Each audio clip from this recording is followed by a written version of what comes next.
Hello friends, নতুন দিনে নতুন ব্লগ নিয়ে চলে এসেছি। আজকে আমরা যাচ্ছি গিরিটি, আমার শ্বশুর বাড়ি।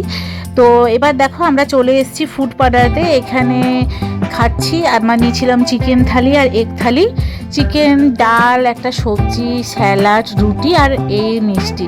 আগে আরও অনেক কিছু দিত, পাঁপড়, চাটনি, আরও অনেক কিছু। এখন একটু খাওয়ার কোয়ালিটিটা কমে গেছে, অতটা ভালো নেই।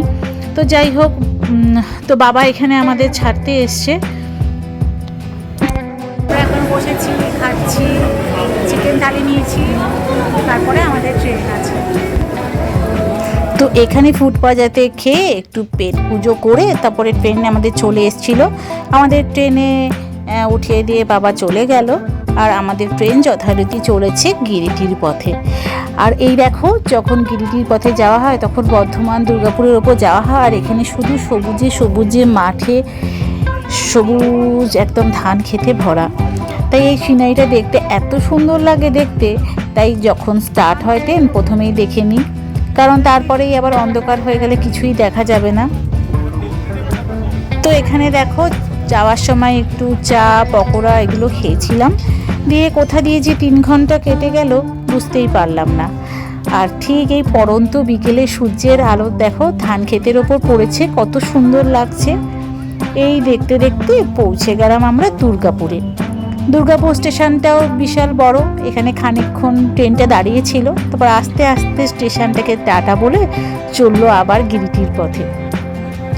তোমাদের কাদের কাদের বাড়ি দুর্গাপুর, আর কারা তোমরা দুর্গাপুর থেকে দেখছো এই ভিডিওটা, অবশ্যই কমেন্ট বক্সে জানিও। তো দেখো, এই দুর্গাপুরের টাটা জানিয়ে আমাদের গন্তব্যের পথে আমরা এগিয়ে চলছি। আর এই করতে করতে কোথা দিয়ে পৌঁছে গেলাম মধুপুরে। এই দেখো, আমরা পৌঁছে গেছি মধুপুর স্টেশন। আর একটু গেলেই গিরিটি চলে আসবে। আর মধুপুর স্টেশনটা তোমাদের একবার দেখিয়ে দিচ্ছি। দেখো, অনেক সুন্দর হয়ে গেছে। এখন এক্সেলেটর হয়ে গেছে, এখন আর সিঁড়ি নেই, লিফট হয়ে গেছে। এদিকে দেখো লিফট আছে, খুব ভালো হয়ে গেছে। কত সুন্দর পরিষ্কার হয়ে গেছে দেখো। আর এই মধুপুর স্টেশনের বাইরে অজস্র টোটো আছে। যারা তোমরা এখানে থাকতে এসছো হোটেলে, তারা অনেক টোটো পেয়ে যাবে যাওয়ার জন্য। তো আমাদের গাড়ি আসে, কিন্তু আমরা এবারে রাত্রের ট্রেনে যাব। প্রায় 1 ঘন্টা 15 মিনিট পরে আমাদের ট্রেন। আর তাই আমরা বাইরে একটু সিঙ্গারা, চা, একটু জিলিপি এগুলো বসে বসে খাচ্ছিলাম। আর তারপরে আমাদের রাতের ট্রেন আসতে, আমার রাতের ট্রেনে আর 1 ঘন্টা লাগে, আমরা পৌঁছে গেছিলাম মধুপুর।